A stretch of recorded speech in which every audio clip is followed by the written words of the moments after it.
Je suis Karine Doku, je suis maman de 6 enfants. Je suis originaire du Cameroun. Dans mon pays, on parle 2 langues. Le Cameroun est également bilingue. On parle le français et l'anglais. J'ai appris l'anglais à l'école. Quand je suis arrivée au Canada, j'ai fait une formation de 6 mois au Magma, une formation en anglais de 6 mois. Et le français est la langue qu'on parle à la maison. Nous avons décidé de déménager au Nouveau-Brunswick parce qu'on voulait améliorer les conditions de vie déjà de la famille et offrir une meilleure éducation à nos enfants.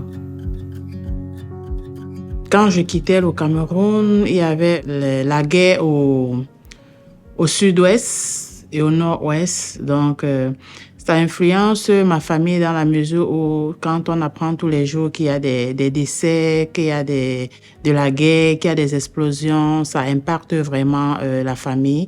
Et on ne se sent pas en sécurité parce qu'on ne sait pas à quel moment ça pourrait arriver de notre côté. À propos de la culture, moi déjà, je connais pas grand-chose sur la culture. Quand je comprends pas le sens culture, c'est du pays ou bien de ma famille. Ce que je pourrais dire des événements qu'il y a au Cameroun par rapport à la culture Le Cameroun est un vaste territoire où il y a plusieurs ethnies. Donc déjà, chaque ethnie a sa culture à part. Il y a plusieurs ethnies que moi-même je connais pas toutes. Je peux pas citer toutes les cultures, mais il y en a énormément. Les cérémonies propres au Cameroun, nous avons la fête de la jeunesse qui se déroule le 11 février de chaque année et la fête du 20 mai qui est la fête de la réunification du Cameroun qui a lieu tout le 20 mai de chaque année. À propos de la religion, je sais pas grand-chose parce qu'il y a plusieurs religions au Cameroun. Il y a les catholiques, il y a les protestants, il y a les musulmans, il y a les églises presbytériennes, il y a les témoins de Jéhovah. Donc, par rapport au christianisme, moi, je suis de l'église catholique, donc je suis pas pratiquante en tant que telle. Je sais qu'il y a un seul Dieu et puis il faut prier. C'est tout ce que je sais par rapport à...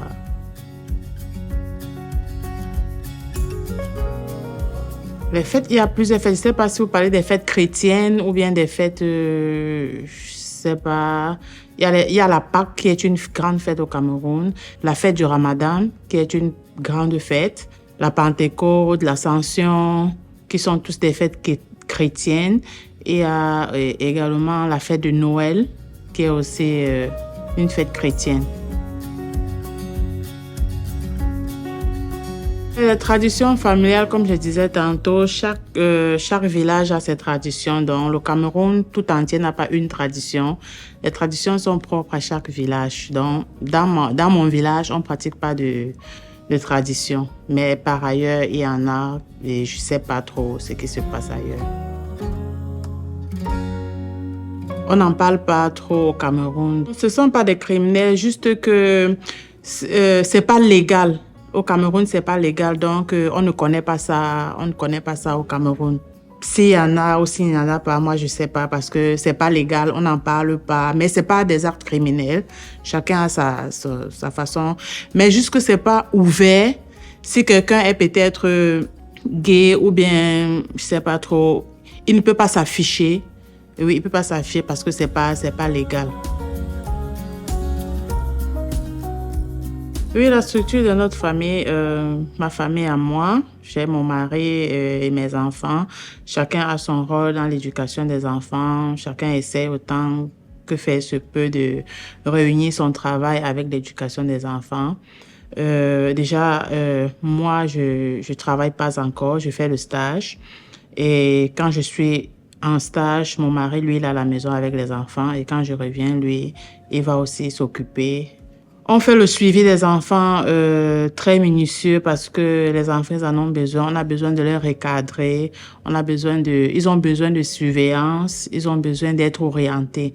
Donc du coup, il faut toujours qu'il y ait la présence d'une personne à la maison pour pouvoir veiller sur les enfants et les aider dans les devoirs, veiller aux jeux, veiller à tout ce qu'ils font pour éviter que qu'ils ne dérapent, quoi. Je crois que c'est tout le Camerounais font ça parce que personne n'aimerait abandonner son enfant, peut-être seul. Chacun prend soin de son enfant et au Cameroun en plus, nous avons de la famille, donc on essaie de regrouper autant qu'on puisse. On prend les enfants, par exemple, moi, mon cas, les week-ends, les enfants allaient rester chez ma maman ou chez mes grandes sœurs. Oui, donc les week-ends, on va chez les amis en balade. C'est un peu comme ça que ça se fait au Cameroun. Donc, c'est un peu élargi. On s'occupe des enfants presque de la même façon. Quand je veux pas, chez nous plutôt, c'est comme ça, pour dire de venir doucement. Quand si peut-être je veux peut-être parler à Brian, que je veux pas que lui l'écoute, je fais ça à Brian. Il sait que je suis en train de lui dire de se déplacer discrètement pour ne pas attirer l'attention des autres. Si ce sont des langages comme ça, oui, chez nous, ça veut pas dire offenser, ça veut dire vas-y doucement pour que personne ne t'écoute. Oui, donc, un peu comme pour faire chut. Au Cameroun, si quelqu'un te fait le doigt comme ça veut dire qu'il est en train de t'enculer. Si il te fait la main comme ça, là, ça veut dire qu'il est en train de te dire ta maman. Mais ça dépend également si c'est pendant une discussion et que la personne te fait ça comme ça, là. Ça veut dire qu'il est en train de dire ta maman. Ça dépend de ce que vous étiez en train de dire. Si c'était une discussion ou c'était quoi. Mais si je te fais ça, que nous sommes en harmonie, il n'y a pas de problème. On n'est pas en désaccord sur rien. Si je te fais ça, ça veut dire attends. Si je te fais ça, ça veut dire peut-être patient. Mais si on est en pleine dispute et que je te fais comme ça là, ça veut dire je suis en train de te dire ta maman. Il y a aussi comme ça là. C'est toujours une insulte que moi-même, je ne sais pas trop ce que ça veut dire. Quand quelqu'un te fait comme ça là, ça veut dire qu'il est en train de t'insulter, mais je ne sais pas vraiment le mot que ça veut dire. Mais c'est une insulte parce que moi-même, si tu me fais comme ça, je sais que tu es en train de m'insulter. Et je vais aussi ajouter, il y a aussi des gestes qui sont aussi insultants. Par exemple, si quelqu'un te fait comme ça là, ça veut dire qu'il est en train de te dire tu es comme le singe. Et oui, quand il te fait ça, ça veut dire qu'il est en train de dire que ton visage est comme pour le singe, des trucs comme ça. Oui. Chacun a son espace personnel, oui. Chacun respecte l'espace de l'autre. Ça, c'est un fait. Chacun est dans son coin, chacun est chez lui. Tu pourrais pas débarquer chez quelqu'un comme ça sans lui dire que j'arrive. Non, ça se fait pas parce que tu peux ne pas trouver la personne. Donc, pour le respect vraiment de l'espace, ça se respecte. On respecte l'espace de tout un chacun. C'est vrai que on dit souvent au Cameroun que si tu veux inviter si tu organises une fête et que la fête est à 20h, il faut dire à tes invités 16h. Parce que ce qui est sûr, c'est le retard, oui. À ça, je vais avouer vraiment le retard. Mais comme je dis, ça dépend également des personnes. Moi, par exemple, je suis très ponctuelle. Tu as vu, elle m'a dit 13h10. À 13h, j'étais prête. Donc, j'ai vu sa voiture garée. Bon, comme je ne connaissais pas la voiture, je n'ai pas su qui c'était. Et l'enfant m'a dit que maman, il y a une voiture qui est garée dehors. C'est où je lui ai dit que va un peu regarder. Parce que je n'avais pas mon téléphone. Mon téléphone était à la charge. Mais j'étais déjà prête pour l'attendre. Parce qu'avec moi, j'aime la ponctualité. Mais dans le cadre général, la ponctualité, c'est un challenge. Oui. Tout ça dépend. Il y en a, mais ce n'est pas à la portée de tout le monde, côté financier. Parce que ce sont des trucs que je me dis peut-être ça coûte cher et c'est un domaine qui n'est pas très valorisé. Oui, si quelqu'un te dit peut-être que... C'est même rare, je n'ai pas encore vu, sincèrement, je n'ai pas encore vu quelqu'un qui souffre de santé mentale au Cameroun. Mais si tu vois quelqu'un... Au Cameroun, on les appelle des fous. Il faut vraiment qu'il soit déjà bien atteint là pour que tu vois, il traîne partout dans la rue et tout. Mais dit psychologique, rencontrer un psychologue, ça je sais pas, je n'ai jamais rencontré des psychologues, donc je sais même pas quoi dire à ce sujet-là. Mais il y en a vraiment. Comme je disais, ça dépend des moyens financiers, oui. Il y a des psychologues au Cameroun. Ça dépend également de l'affinité que tu as avec la personne. Parce que si c'est une amie, une bonne amie à moi qui vient à la maison, elle me demande comment tu vas. Je vais dire que ma soeur, laisse-moi, j'ai les problèmes. Donc, je ne vais pas répondre, ça va bien. Je vais dire que j'ai des problèmes. Je vais commencer à expliquer d'autres choses qui n'ont rien à voir avec ça va qu'elle m'a demandé. Ça se fait beaucoup plus en famille, entre des amis, mais peut-être c'est pas genre une conversation pour tout le monde, non. Vous savez, il y a des classes sociales et il y a certains langages qui ne se font pas dans certains milieux. Genre peut-être au quartier, dans les quartiers, ça peut se faire. Entre les gens du quartier, on peut le dire, mais en pleine conférence, on ne peut pas parce que on appelle ça un langage familial, un langage de communication, non? Au Cameroun, je dirais que la sexualité est encore tabou. On n'en parle pas trop parce que c'est vraiment tabou. Donc, ça sera difficile que tu trouves des gens en train de parler de sexualité dans les familles. C'est vraiment tabou. C'est pas dans le Cameroun en général. La sexualité, c'est beaucoup plus dans les familles. Parce qu'à l'école, dans une certaine salle de classe, on parle de ça aux enfants. Donc, c'est dans les familles que c'est vraiment difficile d'aborder ce sujet avec les enfants. Sujet politique, oui, on en parle. Mais moi, je connais rien concernant la politique. Donc, moi, je parle pas de politique. Parce que je connais vraiment rien de ça. Les vêtements traditionnels qui est au Cameroun, c'est souvent pendant les événements, des événements dans les villages. Dans chaque village, chaque village a sa tenue traditionnelle. Comme je disais au Cameroun, il y a beaucoup de cultures et chaque culture a sa tenue traditionnelle. Par exemple, les Bamileke ont leur tenue traditionnelle. On ne le porte pas dans la vie de tous les jours, mais c'est pas non plus obligé de le mettre seulement pendant les événements. Tu peux avoir ta tenue traditionnelle, tu décides de porter ça à une fête, à un mariage, à un anniversaire, oui. C'est peut-être quand on est à l'extérieur comme ça, quand on organise peut-être des événements culturels, on met nos tenues traditionnelles pour représenter notre pays. Oui, quand on met ça, on sait que oui, voilà, les Camerounais, c'est leur tenue traditionnelle. Mais au Cameroun, il y en a tellement et chacun le met quand il veut. Donc, c'est pas conditionné par des événements. Ça dépend également parce qu'au Cameroun, il y a les musulmans.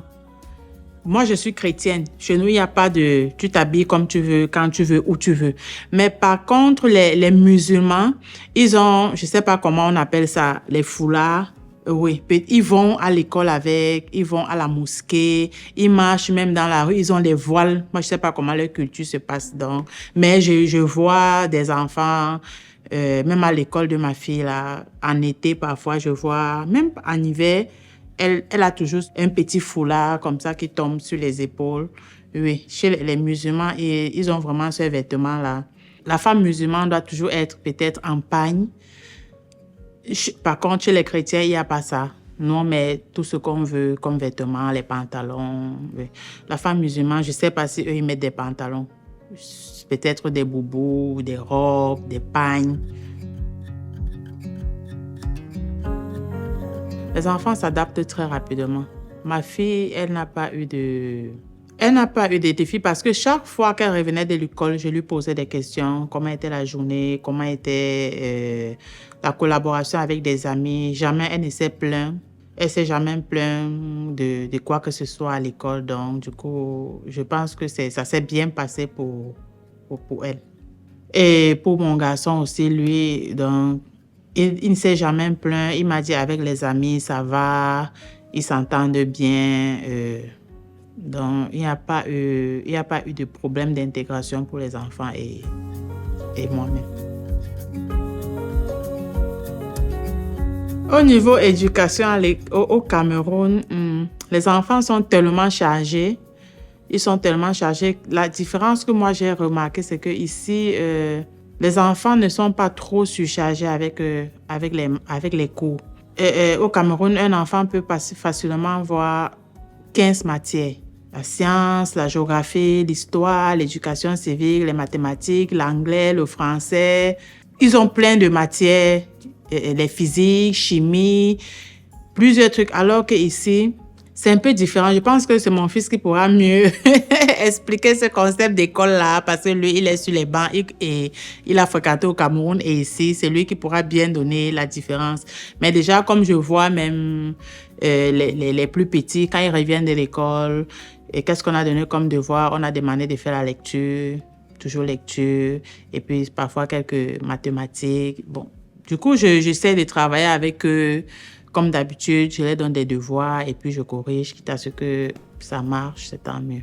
Au Cameroun aussi, la différence avec l'école d'ici, c'est qu'au Cameroun, c'est l'enfant qui écrit. Oui, le maître parle et puis l'enfant est obligé de prendre les cours. Du coup, l'enfant peut avoir même 15 cahiers dans le sac. Ou c'est lui-même qui prend ses notes, c'est lui-même qui prend ses résumés. Il arrive à la maison, il lit. Et puis, par contre, ici, c'est pas comme ça. Ils ne font pas de résumés. Peut-être qu'ils apprennent ça directement à l'école, mais écrit, ils n'ont pas un cahier, genre cahier de mathématiques, cahier de français, cahier de culture générale, cahier de sciences, oui.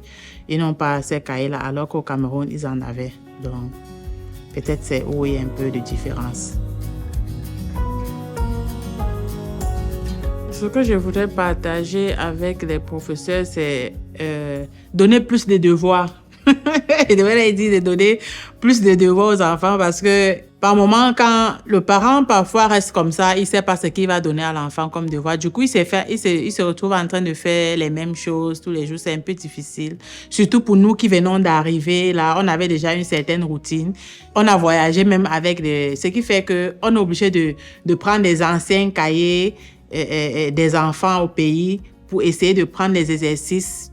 Donc, on ne leur donne pas assez, on ne les surcharge pas à la maison avec les devoirs. Du coup, je pense que c'est ça qui fait la différence. Donc, si je devais dire à un enseignant au Canada, je devais dire qu'il faut vraiment donner les exercices aux enfants. Genre, ils arrivent, ils se reposent, ils se lavent, ils mangent et puis ils commencent seulement avec les devoirs. C'est ce rythme-là qu'on avait au Cameroun.